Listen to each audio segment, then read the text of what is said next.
Hello, everybody, and welcome to Stay on the Line, a horror genre podcast hosted and created by me, Terrah Card, and every Thursday we talk about something horror genre related, and this is going to be a first time for something because we, and by we, I mean me and my special guest, are going to be reviewing a horror novel. Yeah. And we are welcomed again with basically correspondent of the podcast, Make Some Noise for author Kelli Green. Hi. She said, I got my podcasting voice on. Kelli Green Ivy here, because that's my handle.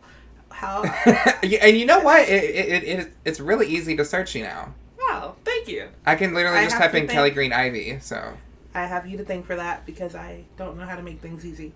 Kelli and I, a few weeks ago, we were so random. We went to Barnes & Noble. Barnes & Noble, if you want to sponsor the podcast, let us know. We picked up this book called Final Girls by Riley Sager. Sager. I'm going to say Sager. This is a novel, and Kelli, do you want to read the back of this for us? You're a better speaker than me. Okay. 10 years ago, 6 friends went on vacation. One made it out alive. In that instant, college student Quincy Carpenter became a member of a very exclusive club, a group of survivors the press dubbed the Final Girls. Lisa, who lost 9 sorority sisters to a college dropout's knife, Sam, who endured the sack man during her shift at the Nightlight Inn, and now Quincy, who ran bleeding through the woods to escape the massacre at Pine Cottage. Despite the media's attempts, the 3 girls have never met. But now, Quincy is doing well, maybe even great. Thanks to her Xanax prescription, she has a caring almost fiancé, a popular baking blog, a beautiful apartment, and a therapeutic presence in Coop, the police officer who saved her life. Her mind won't let her recall the events of that night. The past is the past, until the first final girl is found dead in her bathtub. And the second final girl appears on Quincy's doorstep. Okay, thank you, Kelli. So, yeah, this is a horror movie style kind of book. They want to know what the tea is on the mysterious death of Lisa. Basically, these 3 final girls, which I was like, I don't know why these 3 white women are kind of the hot shit. But in this world, they're like celebrities, right? What do you want to give like as a non-spoiler review of this? We will say, we got grape Fanta, because in the book... Sponsor us. Fanta, if you want to sponsor us, please do. Because in the book, Don't you wanna? Quincy drinks Xanax every time with a grape Fanta. So here, you can get a... You already opened yours, so...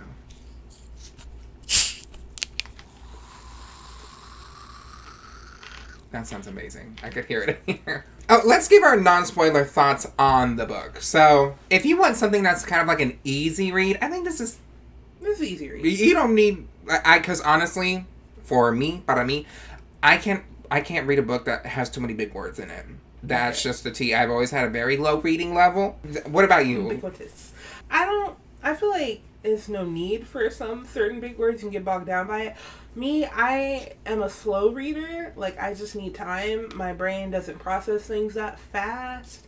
And even though I write books, it doesn't mean that I sit and flip through a bunch of books. I don't know. I think something happened when I entered middle school and my brain just shut down. Because in elementary school... Bitch, were you eating paint chips? You said they tasted good! I was eating glue. Oh, okay. You know. So. I thought you better be like, I was eating ass. I was like, in middle school? In middle school, Mimi? I was not that kind of girl. No, it wasn't. I didn't lose my virginity until outside of high school. Yeah, same. So, no. But yeah, so it's an easy read. It's an easy read. I think it does have some moments that, if it was a boring book, I would have stopped reading it, but I was hooked into it and just read it the entire day. So I was just like, well, I want to know what happens, and I kind of just finished it. So I would say if you want an easy read, it does have some thrilling moments. Some like, oh, what's going to happen next? Or what's the tea? Because Quincy, the main character, she doesn't remember much of what happened in her traumatic past, just bits and pieces that she wants to tell us about. Throughout the book, we get a first-person perspective, but sprinkled in between, we get a third-person perspective of her at this cottage area when this traumatic event happened. So I really do like that. I think Annihilation does the same thing where it's like first person, then third person. I like books like that. Yes, I do like switching point of views and little inserts. Like there's this book I love called Fried Green Tomatoes, and they'll have different point of views, follow different characters, little newsletters in between. I like things to break it up like that. And I think, speaking of books, Kelly and I, we're going to hold it up at the same time. Okay. Kelly and I went to Barnes and Noble. And we are going to do a little haul of what we got because we're silly. It was Kelly's birthday, so happy birthday to Kelli Green. We went there and we got some things, and now we're going to do a little haul for y'all. I realized that Kelly didn't get 2 books because, like Barnes and Noble fashion, they say something and then it's not the thing. So, it's speaking of like things that like break up the fourth wall or whatever, or not the fourth wall, like the perspective of things. Fantastic Land is a book that I picked up that Kelly and I will eventually get to. It's by Mike Bakoven, and that seems interesting. It seems like a horror kind of novel at an amusement park. I also got, me and Kelly, Kelly's gonna get this too eventually. Yeah, we got it. Excuse me, we're gonna test the waters. Tender is Flesh by Agustina Batzerica. Don't know how to say that. It's about a person who eats. It's about America becoming. It's about America becoming cannibals, I believe. Yeah. Does it even say America?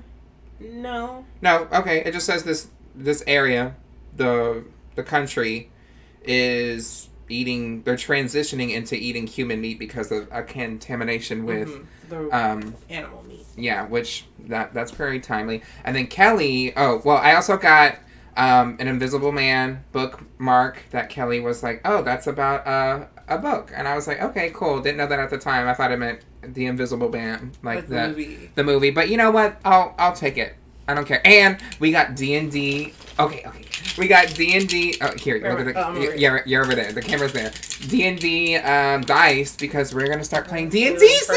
Yes, and hopefully for the podcast we can do something kind of like D&D related. Okay, Kelly, what'd you get? All right, so I got this book, Black Phone by Joe Hill, which is Stephen King's son. Yep. And it's a collection of short stories that are all spooky, and I am excited to read it because I know that there is a movie that was made off of one of the short stories. I haven't seen it yet. Yeah. But Terrah's already started reading. Yeah, I've gotten 2 stories in, and I really like them. Very first stories, well, some things are a little too graphic, in my opinion, but, you know, that's what you're going to get out of the King family, okay? So, yeah, I'm excited for that, and you got a bookmark, too, right? Yes. Oh, did I not show them? No, you didn't show them. Show the people. Show the people in the bookmark. So, mine says, shh, I'm reading, and it's got little tassel with balls. I wanted the oh, does it have balls? I wanted the beads on the tassel because I feel like this is gonna come undone or something. Yeah. All right. That was our little haul. So after we do this review of the what is this called, Final Girls, we are going to read the Black Phone, and yeah, we'll keep you up. Oh, sorry. Let's not the police. Okay. Wait, what if they make movies on every, like, on another short story in there? Oh. Okay, we'll have to see. I'm kind of excited to see what... I love short story horrors. I once read this one about teeth, and it was basically... The vagina? No, it wasn't. Oh, okay. One. It was basically a league of fairy... What do you call the ones that go under your pillow? Queers. Tooth fairies. Tooth fairies. You said fairies. Yeah. Well, tooth fairies were poisoning the water stream to weaken the enamel in your teeth so that they would fall out, and then they would get to you. But if your teeth didn't fall out fast enough, they'd come kill you for them. Okay, are you ready to talk about Final Girls? Okay, yes. So Final Girls, I want us to talk about... Oh, do you want the book in your hand? Oh, I wanted my soda because we talked about Final Girls. We're gonna... Okay, y'all, really? If you read this book, drink every time that the author writes down Final Girls or grape soda, how much they hate fat people. Yep. How hot literally any man she's talking about for no reason is. Any hunky man. But even if they're not hunky and they're skinny, then she's still going to talk about their bodies. So anytime we talk about someone's body unnecessarily, drink. Yeah. That's honestly my biggest critiques about that. We'll get into critiques later. I do want to go over like our characters, our thoughts on the characters that we got. So Quincy, overall thoughts on Quincy as a character. Explain Quincy as a character. I hate her. Okay, so Quincy as a character, she's seems to be functioning at first. I guess that's what we're supposed to believe. She is obviously a final girl. But she doesn't want to be known as that. She wants nothing to do with that sort of... But she's living off of the fame, for sure. Oh, yeah. Okay, Quincy has a very upscale life. She is paid through a fund that is for victims of violent crimes. And so that is how she has her house, and her lawyer boyfriend lives off of also, her. like her... And the event that she was in, Janelle, who was her friend that was murdered, her parents her sued the shit out of anyone that could be sued, like the asylum, because, plot point of the story is Quincy was at a cottage with her friends, a murderer comes in and murders. A murderer does what a murderer does and kills them, and Quincy is the last one standing in the cottage, and then Coop is allegedly the man who comes to save her. I want y'all to know that we are getting into spoils right now for the whole book, so we're going to talk about... Speaking of spoils, because we're not going to hit that spoiler yet, but please bring back up the money she has for that later, because it just gave me a question that I don't want to ask yet. Okay. She wants to forget everything that happened at that event. She doesn't remember. She doesn't remember a lot from the event too. She doesn't remember much. She says she only remembers once her friends started screaming, and then that's it. So she bakes both for her therapy and also for her money. She doesn't make that much money off of it apparently, but she makes money. She has a blog, but not shmoney, but money. So yeah, she has a blog where she bakes things and.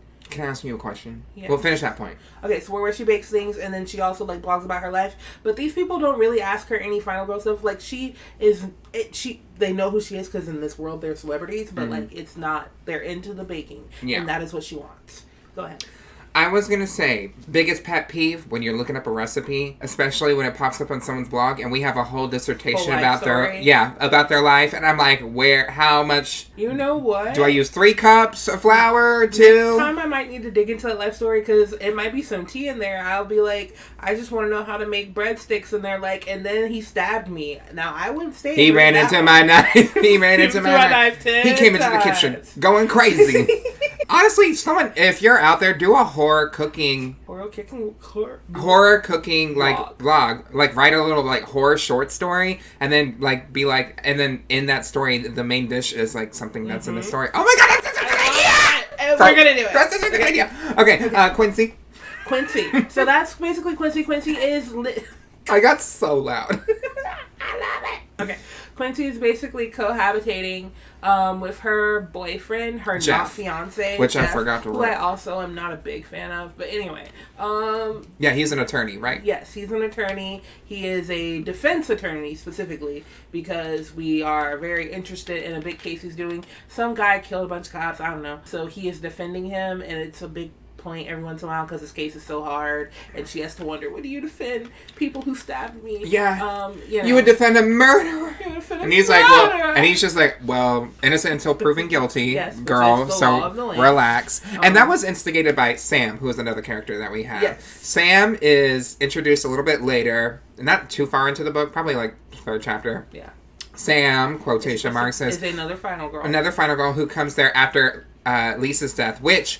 Quincy got an email from Lisa before her death that was like, hey girl, hey bestie, need to talk to you. Anyway, she died, which it's thought to be a suicide, turns out to be a murder later, because that's a conflict of why would Lisa kill herself? But Sam is a bad girl. She's probably, I want to say, is she in her mid-30s or 40s? Because she's acting like she's 22. She's acting like that, but the way they sort of describe... It's weird, the way Quincy first describes her... It feels like we're pushing 40, but that could just because Quincy's a jerk, and every time she describes somebody, they're haggard. And Sam, you're pushing 40. Relax. Stop wearing the same band T-shirts and then stealing things. So in my head, I kind of saw her as a spicier Mariska Hargitay thing going on, but really she's probably younger. She's older than Quincy though. She has to be. She has to be older than her because it was a decade, right? She read about her when she was a kid, so she's got to at least be in her mid-30s. So we'll say mid-30s. Yeah, or mid to late. She shows up. And soon after, they are released in the news, hey, because they're celebrities. They're in the news because Jonah was there. Jonah, who's an interviewer, a journalist who tried to speak to Quincy about Lisa's death. She didn't want to hear about it. Apparently, Sam and Jonah were working together to, like, kind of get them together so he can get his big story. So before that's revealed, that's like way later in the book, they are revealed to be together, and they find out through shoplifting. They're like, hey, a stranger comes up to them and is like, hey, can you sign this? Because you're a person who survived a traumatic event. Like, what world are we living in? That? You gotta suspend your disbelief. I could understand, like, a macabre, like, following, which they also drag people who are like, they're like, creepy men who like horror podcasts and shit like that. I was like, honestly, the majority of them are actually women. Yeah, they're probably women who are just interested in true crime. The women you tried to be like, you try to pretend to be, and Riley. He wanted to be me. Riley is a synonym. It's actually a man who wrote this book, named like Mike or something. Shout out to Mike. What's up, Mike? Anyway, but no, so like they're dragging all the people who are interested in them. But still, in this world, it's weird that they are that like a majority of people. Bitch, like they're Beyonce. Like the paparazzi is swarming their fucking like apartment. Think, for instance, like, that doesn't happen. Like, there are, what about, like, kidnapping victims that are found, not thousands of years later, shut up, 10 years later. Thousands like, of years. JC or Elizabeth, like, people know them, and if they see them, they may be like, I've heard of your story, which could get annoying, but they don't swarm their house like that, like, oh my god, like, what are you wearing today? Like, because that's weird. Like, we would know that was weird. Yeah. Quincy comes up to Jonah the journalist, and is like, bitch, do you know what you just did? You just gave everyone my information on where I live, because... Oh, that is dangerous. Because before, Quincy had gotten a really, like, serious death threat from somebody, and you don't know who it is. But basically, it was like, you survived and you shouldn't have. Yeah. And especially with, like, Lisa dying in it's a murder, they're like, bitch, do you know what you just did? Now we're gonna fucking die. You know, shit can happen. So those are some characters we have. We also have... we talked about Lisa. Lisa's a pretty strong character, so that's why they were confused as to why she would kill herself, but it turns out it was murder. She seems like a pretty cool gal. Yeah. She wants to help a lot of... Yeah, she's using her survival to, like, help other people get through things. She wants to help people in general. Yeah, she's troubled like a teens. Cool person. I would have liked to have read from her point of view. Yeah, actually, yeah. She's also, like, her cop buddy mentor is Nancy, who looks after her. We don't know too much about her until later in the book. And then we have Coop, who is Quincy's best friend. So give us a little... Who is Coop? So Coop is Quincy's bestie, even Short though he for won't Cooper. admit it. Yes, Cooper. And, like, anytime she calls... Okay, first of all, back up. When she was at Pine Cottage, which is the cabin that she was in... I just remembered it, too. When she was at Pine Cottage and she was running from the killer, she ran into him, and...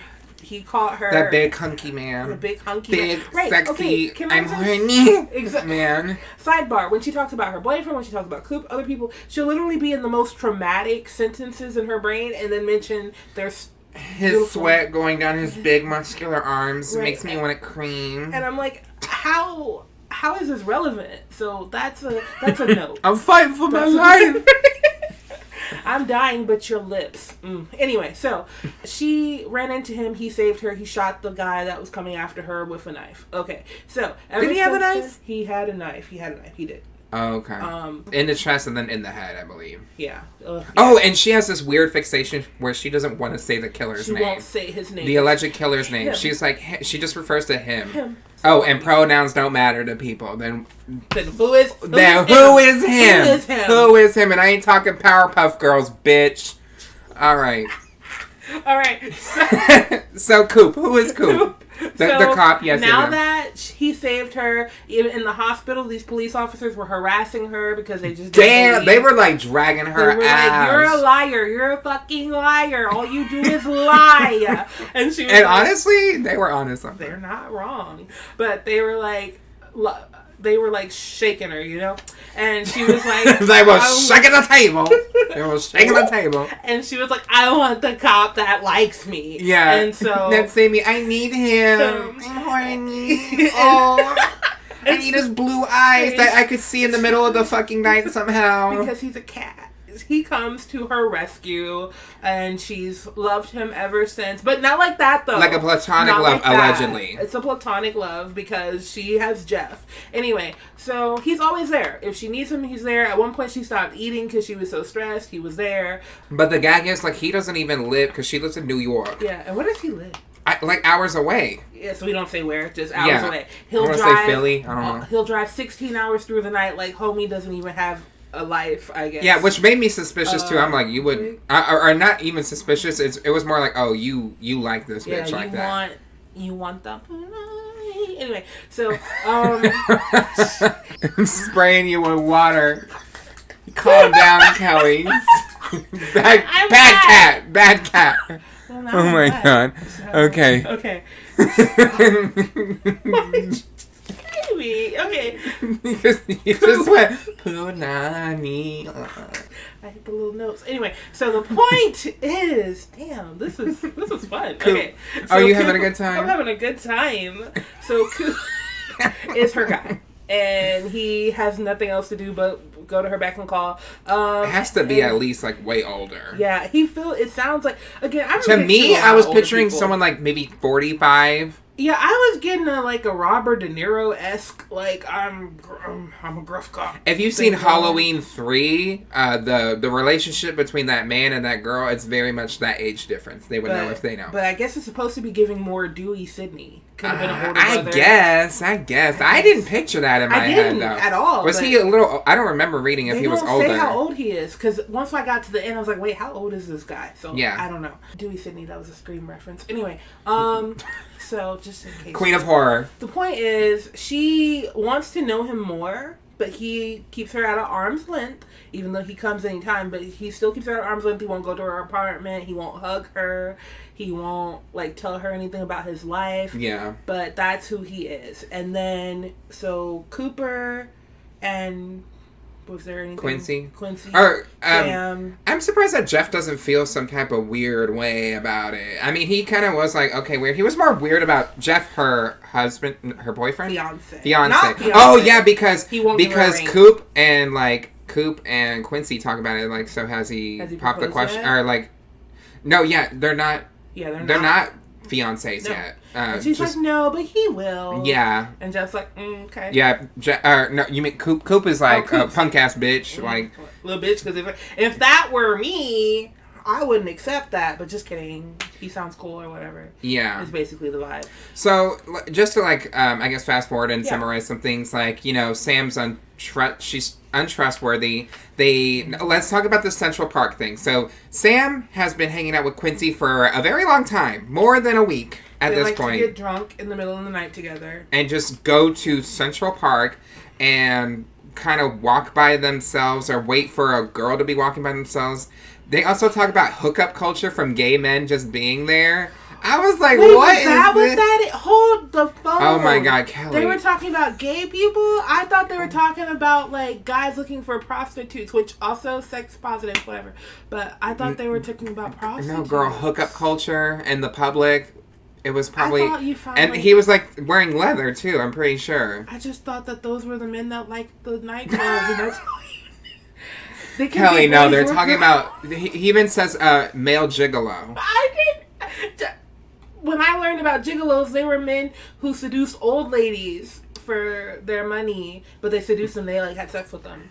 I'm pretty sure that it was gay men hooking up in Central Park. That seems more common to me. I have to reevaluate what. Especially now, gay men hook up everywhere. Well, now I don't like the way they presented it because they're like, oh, he's not that type. Well, that's why they came up for a cigarette. They weren't bothering them.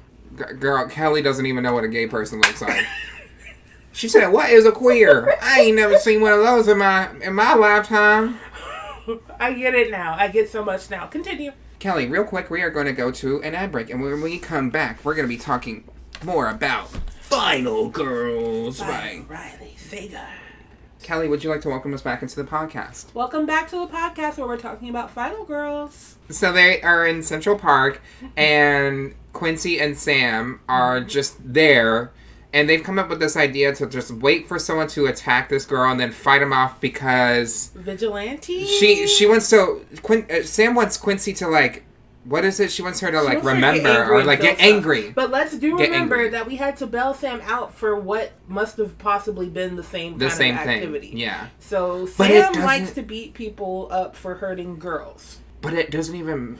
I guess it kind of makes sense with Sam's character later on. They do that for a few nights where they go out, and then there was this one night, Sam was like, oh, I'll follow you from a distance, because then she'll follow her for a distance, and then Quincy will be the bait. So Quincy's walking by herself. With a purse. And her on a fake... It's Sam's bag. It's a decoy with just books and shit. Yeah, but it's supposed to be a purse, so, like, somebody will follow her and, you know, attack her for the purse or for something else. Because, like, when they attacked this other girl they saved, they were like, I don't know if he was reaching for her purse or for her bra.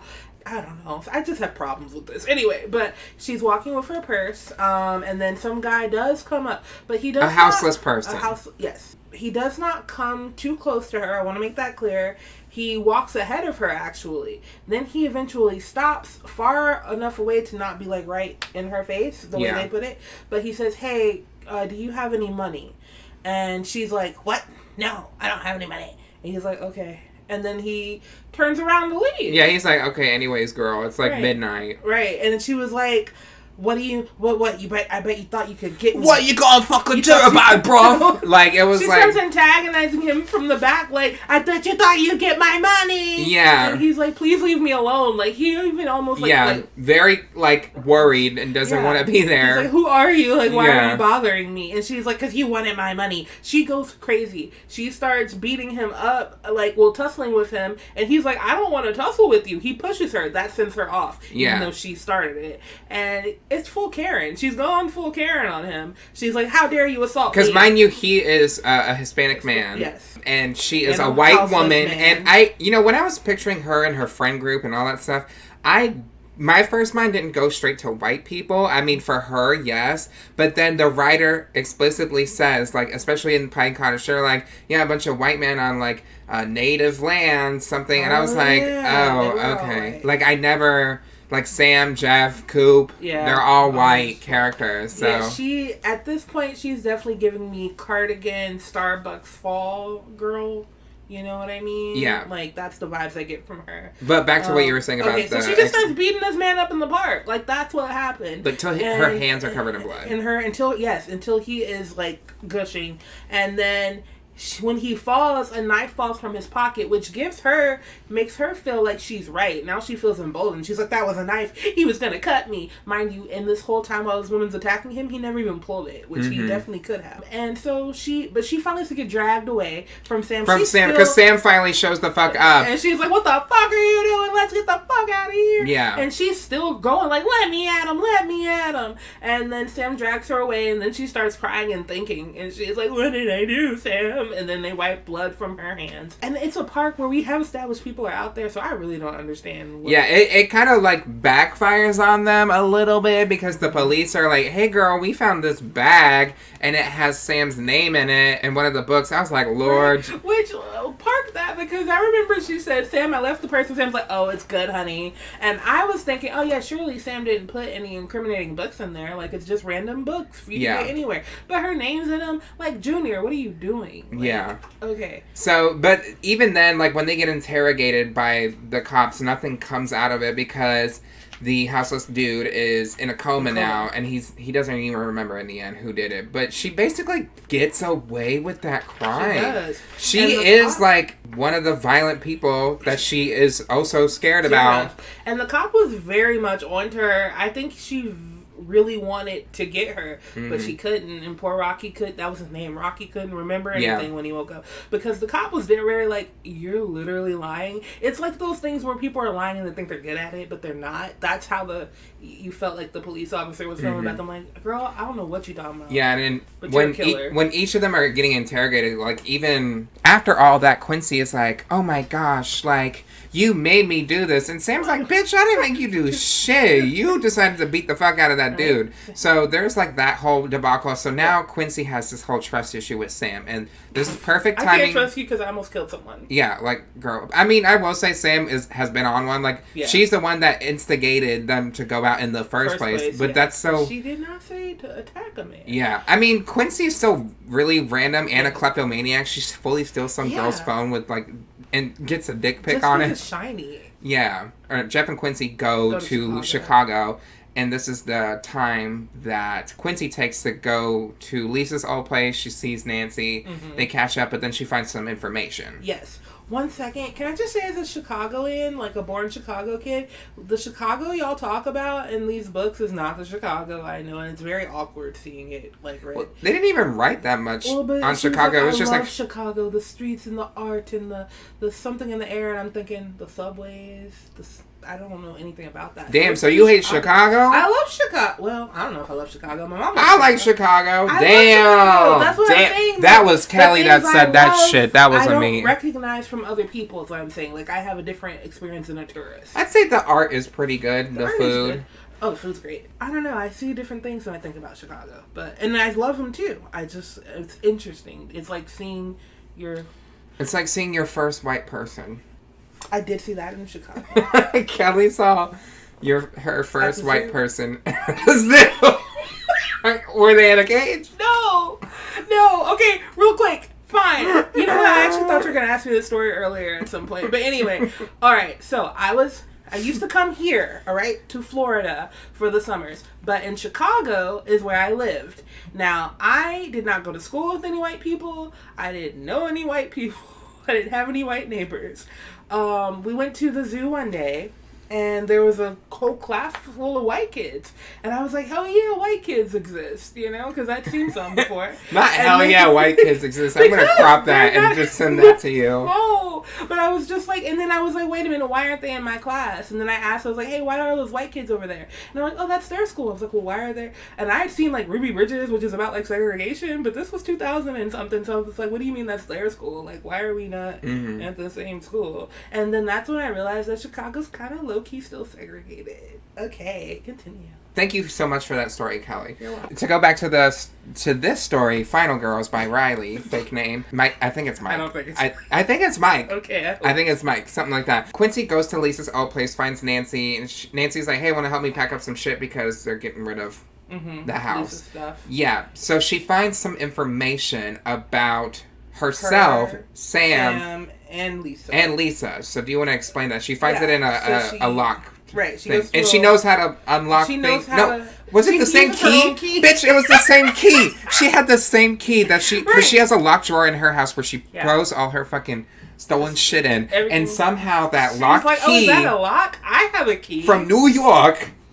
It works here. It works. It's a master key, bitch. Okay. It's a master key. So she was like, oh, perfect. That's a lock. I got a key. Okay. So she opens it. So she finds a file that has information on her. And in it has the, what do you call it? The note, the scary note we talked about how she shouldn't be alive. She got this like death threat. Yeah, and she's like, how could she even have that? So that freaks her out. But she puts her file in the back of her, I don't know, this cracked me up. That she put her file in the back of her shirt and tucked it into her pants.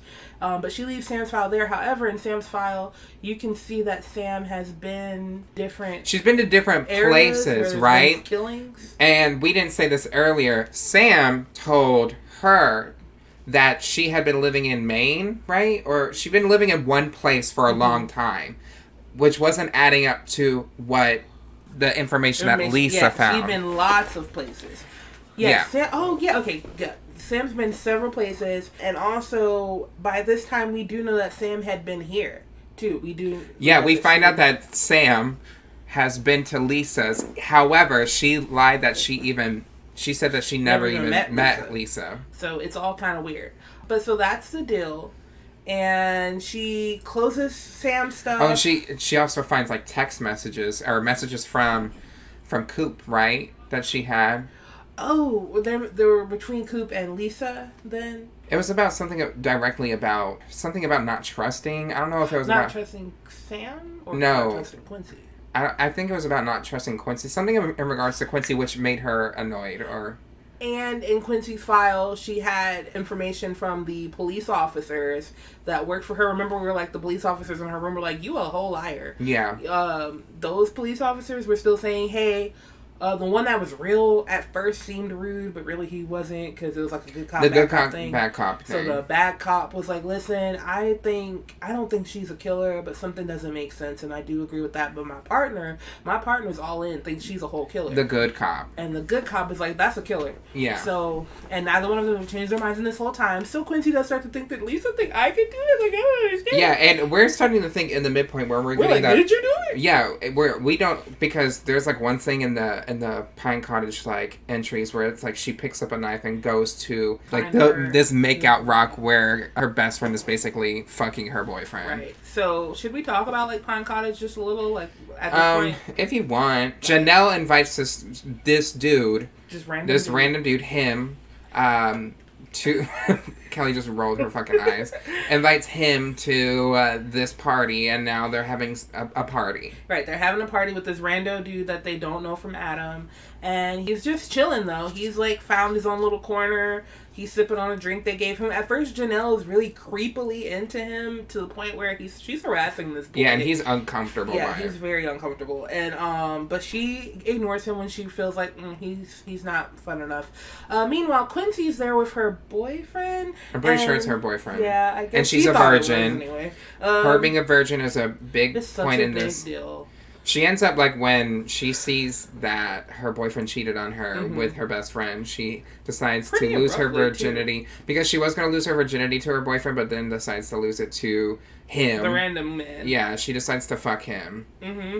She just does that. She just does it. So there is something she has been lying about to the police officers, to everyone else, because she does remember that. But I'm sure she's like, well, what does that matter? Did she explicitly say she didn't have sex with him? She said she can't remember anything after the scream. That happened before. No, the scream wouldn't have been before she had sex with him, because... No, I said the sex was before the scream, so before. She remembered this. Right, but she never brings it up to the... Like, okay, well, was they said we can tell that you had sex. Was it coercion? So do you think that they already knew it was his DNA? Or do you think they were just... Oh, okay. Oh, then that's weird. They should have had more questions about that. If I found out you had sex with the person who then killed all your friends, I want to know exactly how well did you know him? Are you sure y'all didn't talk? I mean, I'm pretty sure she said that she didn't know him. Oh, so it's just all weird. Okay, it's all just weird. Yeah, sometimes people have sex with people they don't know, Kelly. Okay, but he's just a strange boy. Fine. People have sex with people they don't fucking know. Okay, it just sounds scary. And that hookup culture that you went right over your fucking head, that's what that is. Oh, okay. Well, so she hooked up with the killer, and we all know that. Just not me, because I don't understand. Okay. This. So she hooked up with the killer. Her boyfriend went and slept with her best friend. That was before she hooked up with him. Right. So she saw that. She was angry. She got a knife. No, she didn't. Okay, she saw that. She was angry.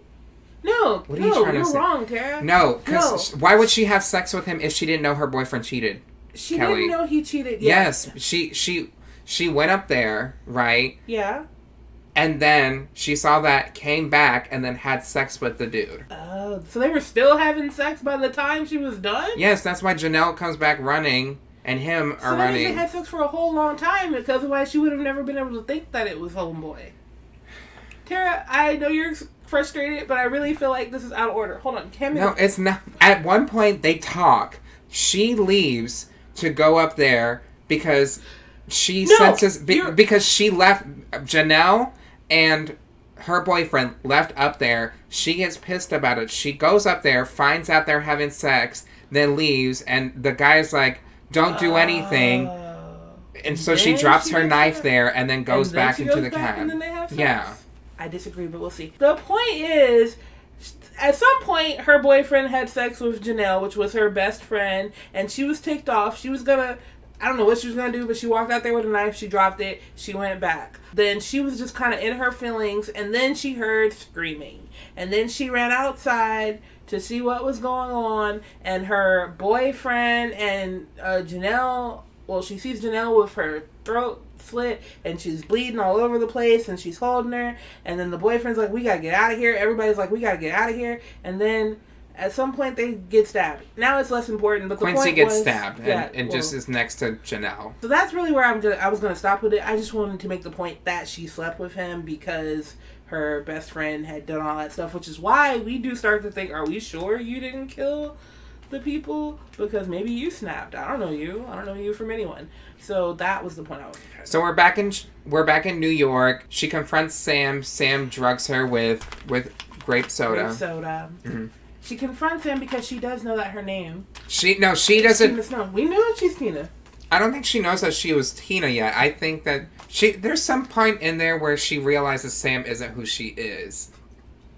And I think on her explanation on the car ride back to Pine Cottage, that's what she explains. Because she realized that she was watching an interview and it was everything that Sam said about her experience with the Sackman murderer was exactly word for word what the real Sam said in an interview. She just repeated and said the same things. Okay. So then she was like, what the fuck is this? And then she gets drugged by the Sam that she has been meeting, which is actually Tina. So we're going to refer to her as Tina.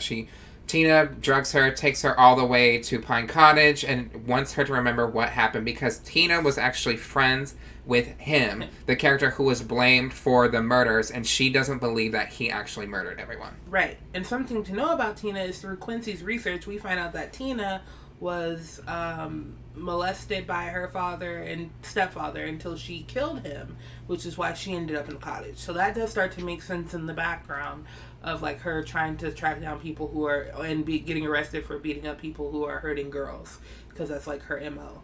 Yeah. And her survivor tattoo, which we never actually mentioned on here, but she has a survivor tattoo. She has a survivor tattoo. It's more about that than it is about being a final girl. Yeah. But I knew from the start, I said this probably isn't Sam. I did the whole time. I thought that was so obvious. I was like, no, it's probably not Sam. And it wasn't Sam. Sam has actually been dead the whole time because we find out because she's retaining all these memories of when everyone died. Mm-hmm. And when she's running to Coop for safety, she didn't realize at the time that he was covered in blood. He was already bloody. She thought it was her blood on him. But he was already bloody. So while she's talking to Sam in this cabin where she kidnapped her, she's slowly remembering all those things. And when she finally comes to that realization, literally dragging her ass through the she's like, what do you remember in here? Bitch, she is dragging her ass, whooping her ass. What do you remember in here, bitch? Do you remember anything in here? And so you're like, no, I don't remember anything. Oh, okay, baby. I hate fat people. Okay, baby. And in the story, like, this writer just does not like fat people. How he writes fat people, it just seems like you really don't give a fuck about fat people. It's weird. I don't know what he needs to work out. But, so, as soon as she remembers what we just said about Coop being the bloody one, of course, like any great movie or book, it all has to happen coincidentally. So, right before she's about to say, because she's like, what do you remember, Quincy? And she was like, it was, and then, pop! Coop shoots Sam in the head, and then Sam in the head or in the neck or something. He shoots Sam. Let's just say that. She was alive, Mimi. You can get shot in the head and be alive. He shoots Tina. Sam. And then he starts getting to tell his story because the gig's up.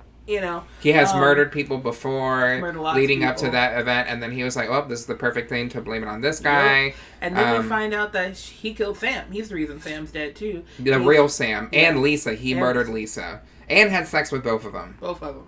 And he had sex with Quincy. Yeah. He's gross. He just sleeps with you and kills you. Well, he didn't want to kill Quincy because Quincy's like his sick obsession. So, but he killed Sam, and he was like, yeah, she was a fat bitch. And so, he literally did say that. It was awful. And then he killed Lisa because she was starting to figure him out. I don't even know why he went to, because he's sick. There's no good explanation for what he's doing because he really could have let all of it go. But then he's like, yeah, I wanted to kill you, but then you were like so beautiful and you thought I was saving you. And I was like, damn, I guess I got And the cop was the bad guy in the end. Yep, he was the bad guy the whole time. And I think Lisa figured that out before she got. Yeah, and that's why he killed her. And why she sent that email to Quincy in the beginning. Yep. So that's so once we find out that Sam was right, Tina was right, her friend did not kill those people. You talked about how Janelle's family sued the crap out of everybody, including the asylum. Yeah. And that's the money that she gets to live on. Would she have to return some of that money because it wasn't the asylum, and the asylum should be able to, like... I mean, the asylum still had people break out. Okay, well, that's true. But they weren't responsible for the death. Well, I mean, his name is going to be cleared, but the asylum was still responsible for a breakout. Okay. So they would have to deal with that anyways. Okay. And if anything, they can sue the police department. They should sue the police department because they've definitely had him on their payroll unbeknownst this whole time. Quincy gets the upper hand on Coop and kills him, and then Tina survives. And yeah, Tina goes to jail for fraud. Free my girl Tina. Yeah. She did nothing wrong. If anything, Quincy needs to go to jail. Yes, I would love that. I would have loved that was an alternative. You want the sequel to be a paragraph long, and it was like, Quincy spends 6 years in jail for assaulting somebody. Tina's outliving her best life sipping mojitos. Yeah. She sees on the news, like, girl survives an attack. And she comes up and, like, the last words are like, she goes and meets this girl, and she's like, I'm going to teach you how to be a final girl. Quincy can't teach herself how to not drown her Xanax in Grapico. Like, what? Why is she all of a sudden ready to teach her how to be a final girl? She's not ready. She needs to go to, like, all kinds of therapy. And she got a divorce then she broke up with Jeff, too. Jeff because she screwed a cop that she's wanted to screw forever. She didn't even need to tell him that. She really didn't. That's true. I probably would. She's lied about so many things. She could have just said anything else. She stays killing people she thinks kill people, bro. Overall thoughts, there were some definitely high points. I won't drag it all. There are some good tense points that made you wonder. I got tricked a couple of times, and takes a trick to know a trick. Ooh. Oh, damn, boy! The red herring of Sam being the killer, but it really, or possibly Quincy being the killer, but it ended up being Coop, was great. I will say that. I like that. Although part of it felt forced at the end. I feel like we should have done a little more fleshing out on Coop, but I don't really care. I'm glad he got killed. Oh, and I don't know if we said he wrote the threat to Quincy because Quincy was being basically self-sufficient and wasn't relying on him, and he was like, I need you to rely on me. So he did the threat, and then that's what got Quincy back to him. Yeah. Into his arms. My complaint would be that I didn't like the main character, and I wish that she got punished for the things that she did, and I would have preferred to follow a whole Tina Snow book. Or that is not it. That's Megan Tina Snow. That's Megan Thee Stallion. Tina Stone. I would read a Tina Stone book. Yeah. I think my favorite part definitely was like the reveal in the end. That was good. I actually liked the cottage scenes a little bit more. I wanted to see how that played out. I liked when Quincy threw up on Jonah's shoes. I thought that was kind of funny. And it was all like black. She like fully threw up. She saw a picture of the guy that she accused. She saw him and then just like threw up on the floor and passed out. And now Coop is the new him. Now she can't say Coop's name anymore. Now it's him. It's Poop now. Poop. But yeah, she threw up on it, and then they said it was all black and goopy, and it made me think of like Jennifer's body when she just throws up all those black spikes. Mm-hmm. I would say my least favorite part would be like the writing. Like while it's easy to read, and I think it's definitely engaging. It was just like I told Kelly, I was like, I think a white person wrote this book. I thought it was a white woman, and then I looked up the author, and I was like, oh, it was a white man. That makes sense because it was so like fixated on like specific women's bodies, and then I don't know. I knew something in me just knew. I'm real slim and fit, and I'm a survivor, and I'm a beautiful, like, pretty girl. I'm super pretty. Yeah. Like even though I've been through a lot, I'm very pretty. Yeah. Something about the writing just seemed a little bit off. Yeah. It was engaging though. Very engaging. It takes a lot for me to be engaged in a book because I can get lost very easily. You ever just like read a book and then you realize none of these words are retaining to me. So, this was retaining to me. So easy read. It's about almost 400 pages, right? Or 300? It's 350 pages, so not bad. Yeah. Any other thoughts in regards? I would like a Tina Stone rehash. What would she talk about? We already know her story. From her, well, I would.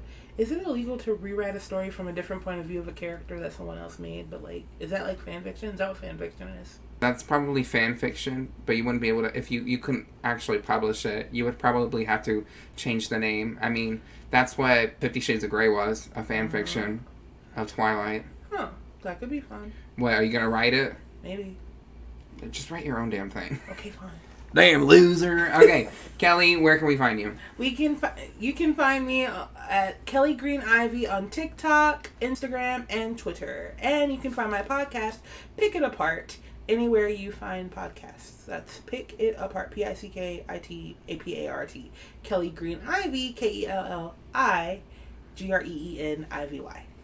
And I'm Terrah Card, that's TERRAHCARD. You can find me under most platforms under that name. You can find this podcast on Stand the Line Podcast on Instagram, Stand the Line on Facebook. Stay on the Line TC because someone took Stay on the Line. They haven't been active since 2009. So, like, what's the T? Can we just, like, deactivate accounts that are inactive? I feel like that would make sense. And you can find this podcast on patreon.com. Patreon.com/Stay on the Line. And I'm going to read our patrons right the fuck now. Alright, so we are going to read our pee-pee poo-poo tier. So, we have Caitlin B. We have Willow Whisper, Kiki.com, Keith W, Pobre, Zingcat, Coronation, Winnie, and Rebecca Carlson. So if you want to join the Patreon, you can now. You get commentary tracks at the $1 tier, and at the $7 tier, which is the highest tier, you get your name read on the podcast, as well as you get to vote for future commentary tracks. So once a month you get a commentary track, and I think I might start doing bonus commentary tracks for the highest tier. And then I have some sewing blogs up on there, regular fun vlogs for the $3 and $7 tier, and then the video edition of the podcast is also at those tiers too.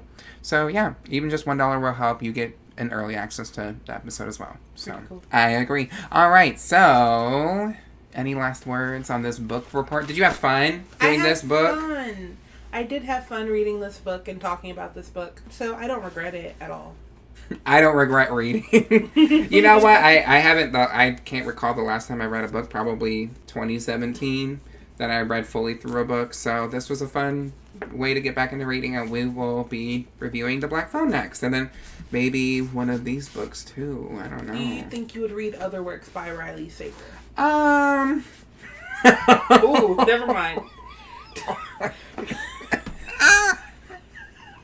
Cut that. Bitch.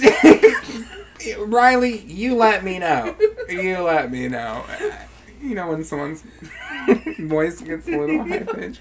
Okay. I think I'll do lunch. Yeah, until next time, I'm Terrah Card. And I'm Kelli Green Ivy. And make sure you stay on the line. Bye. Bye. Look at the camera, Kelly. Oh. Bye.